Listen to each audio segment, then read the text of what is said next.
Speaker, I know that sometimes it gets heated in this place, and recently I said that this Prime Minister was just as irresponsible with money as Justin Trudeau, and I now realize that that was unfair.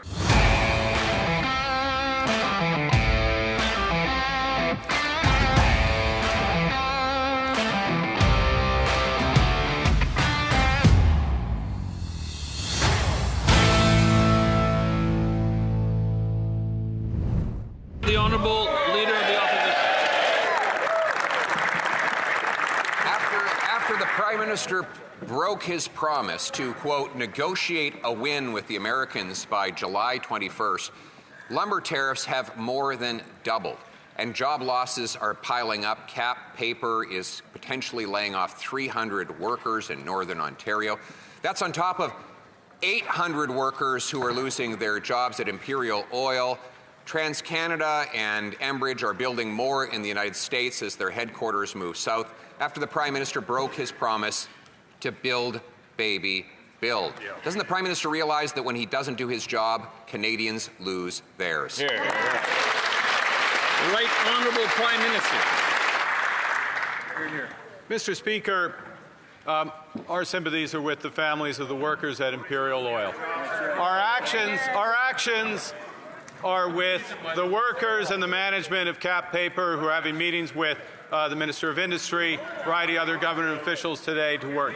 Our support is four square behind Algoma Steel, with $400 million between the federal government and the province of Ontario to build Canada strong.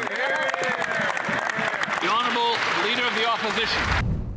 Very, very weak opening by Mark Carney. Well, you know, our sympathies are with one company, but we're throwing hundreds of millions of dollars behind another. Now, this isn't a critique of the companies themselves.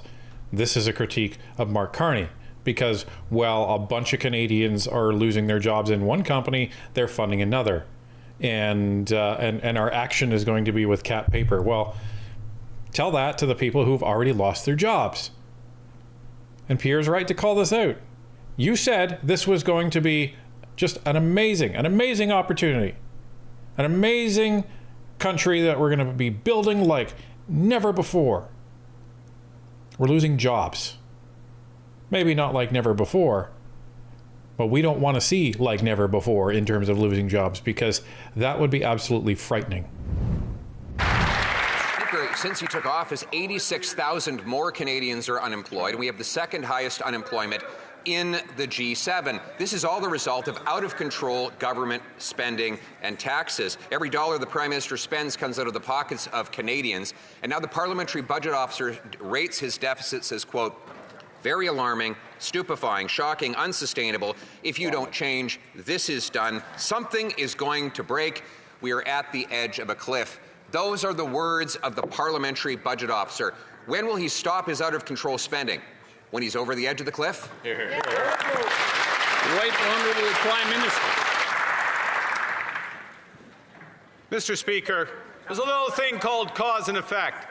And the cause that the Leader of the Opposition is missing is the U.S. tariffs. The U.S. tariffs that are hitting steel, the U.S. tariffs that are hitting lumber, the U.S. tariffs that are hitting our auto sector. That's why we need to build this country strong.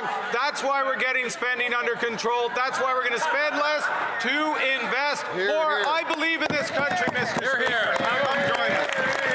The Honourable Leader of the Opposition.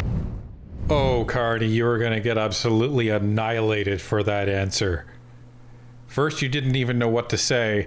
He said there's this little thing called cause and effect. It's not our fault. Not our fault, Mr. Speaker. It's Donald Trump. I'm surprised he didn't say it was Stephen Harper's fault. But, you know, he hasn't been a Liberal member of Parliament for that long. Give him time, folks. But, you know, he says, oh, it's all the tariffs. It's all the tariffs. Yeah, the tariffs that we keep capitulating to. He's capitulated to just about every single demand that Donald Trump has made. You're going to be the guy to handle Donald Trump. You're going to be the guy to stand up to Donald Trump. Yeah, there's not much standing going on. There's a lot of kneeling, but not much standing. And as for that, you know, You're going to get spending under control. Your own budget officer said it's out of control. It's your budget. Have fun with this. Spend less?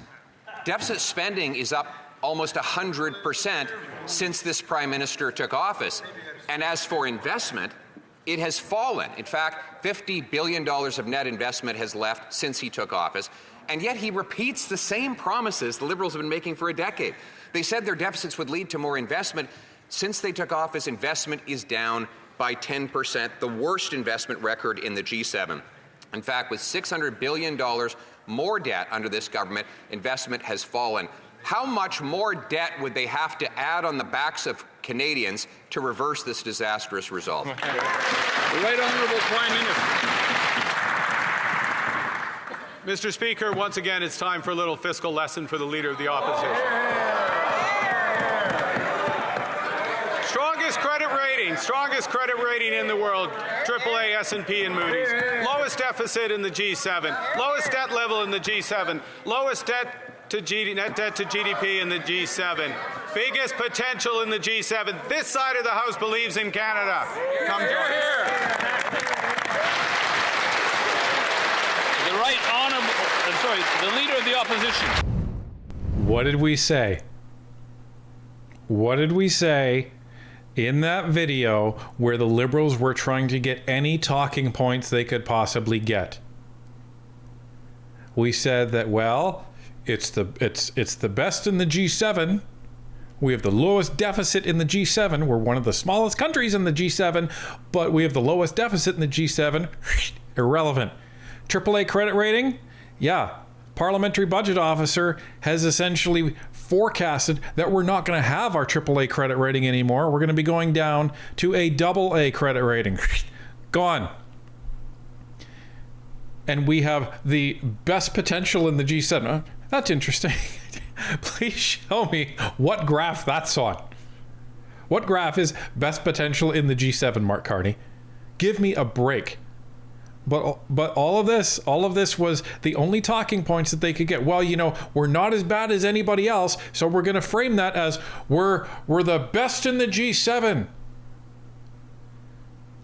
So if you're drowning at 1,000 feet under the water and all your friends are drowning at 2,000 feet under the water, that doesn't make you in an any better position. Mr. Speaker, I know that sometimes it gets heated in this place, and recently, I said that this Prime Minister was just as irresponsible with money as Justin Trudeau, and I now realize that that was unfair to Justin Trudeau. In reality, he has increased the deficit by almost 70% above what Justin Trudeau left behind. And now the Parliamentary Budget Officer describes this Prime Minister's deficits as alarming, stupefying, unstable, unsustainable. If you don't change, this is done, and something is going to break. How is it even possible for this Prime Minister to be more fiscally incompetent than the drama teacher? The Right Honourable Prime Minister. Nobody believes you. I can't imagine, Mr. Speaker, I can't imagine why it gets heated in the House with language like that. Yeah, exactly. The former Prime Minister. This government is conducting a comprehensive spending review. This government is building houses. This government is building projects in the national interest. This government is building Canada strong. Come join us. Yeah. Well done. Steve McKinnon, well done. Well done? This government's building houses. No, you're not. Housing starts are down everywhere. Everywhere. This government is building Canada strong. This government is building projects in the national interest. You're not building anything. All you've done is created an office that is taking over another one. You've hired a new CEO of that office to be paid upwards of $700,000 a year. And on top of all that, the projects that this office is approving were already underway and in some cases half built.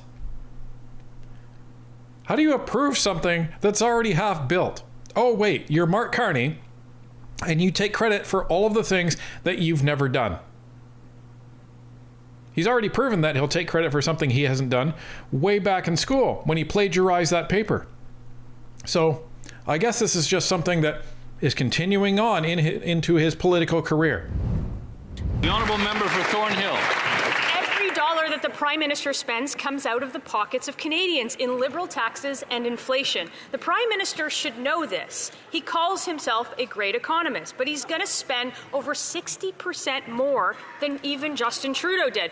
Parliament's independent fiscal watchdog says this, quote, "It's alarming, it's stupefying, it's shocking, and it's unsustainable." He says something is going to break and that we're on the edge of a fiscal cliff. So why is the Prime Minister going to drive us off that cliff at full speed? L'honorable ministre des Finances. Mr. Speaker, that's why we said that we need to spend less so we can invest more. Unlike the Conservative, Mr. Speaker, I believe in Canada. I believe in Canadians. I believe in the will of this nation. We have the talent to lead in the 21st century. We have strong industry. We build planes. We build cars. We build ships. We have critical minerals. We have energy. We're the only country in the G7 to have a free trade agreement with all the other G7 nations. Instead of talking down Canada, they should celebrate the work of this government. Champagne is like the little brother that's constantly looking for validation from his big brother. He's constantly trying to impress Mark Carney. I don't know why. Maybe he's holding out on getting some stock options in Brookfield later. I don't know. I don't know what's going on there. But he seems to be looking back to Mark Carney like, boss, did I do a good job? Sorry. Did I do a good job, boss? Did I didn't take any lessons from the Conservatives. Did I do a good job? Like that's what he seems to be doing. And he has the nerve to say we build ships? Really? We build ships. We build ships after we paid $1 billion to China to build our own ferries for us. But we're going to use Canadian steel, and we're going to use Canadian innovation. We're going to support Canadian businesses. Meanwhile, $1 billion goes across the ocean to the People's Republic of China, who keeps interfering in our elections, who keeps interfering in our country. And you're talking about talking down Canada. Wow. The honourable member for Thornhill. Mr. Speaker, it is this Liberal that in 2015 promised that massive deficits were investments. But it was all a bait and switch because investment collapsed while debt went through the roof. But instead of sobering up from the debt binge that they've been on, the Liberals are just going to keep spending more money in a forever hangover. That means higher taxes and higher inflation for every Canadian. The first step in fighting addiction is admitting you have a problem. So when will the minister stand up and finally admit that his reckless spending is sending us over the cliff? L'honorable ministre des Finances. Mr. Speaker, same old Conservatives, Mr. Speaker, same old slogan, Mr. Speaker. She might have missed that we cut taxes for 22 million Canadians, Mr. Speaker. She might want to talk to people in her riding and across the nation. The first thing that this government did was to tackle affordability. You know why, Mr. Speaker? Because that's what Canadians told us. They also told us to build homes. That's why we created Canada Homes, Mr. Speaker. They told us to build the most resilient economy. That's what we're going to do. We're going to build the most resilient economy in the G7. We're going to be strong. We're the North. What do you say to that? Like, really, what do you say? Talk to the people in your riding. Yeah, you know, we've heard from Canadians all across this country, Champagne. And they're saying, your tax cut didn't really do anything. Some people only got around $50 a month. Some people got less. And you want to sit there and crow? And you're talking like affordability is fixed. Canadians told us to tackle affordability, so we gave them a tax cut. Done. That's what I'm getting from that. Oh, that's all of the affordability measures that we're going to be doing. Now it's back to spending with reckless abandon. Driving up the debt, which is going to necessitate taxes, which is going to cause massive inflation. Because when you borrow all this money and you don't reduce spending dramatically and you don't increase revenue, you're adding money to the money supply that wasn't there before, thereby increasing inflation. What do you say?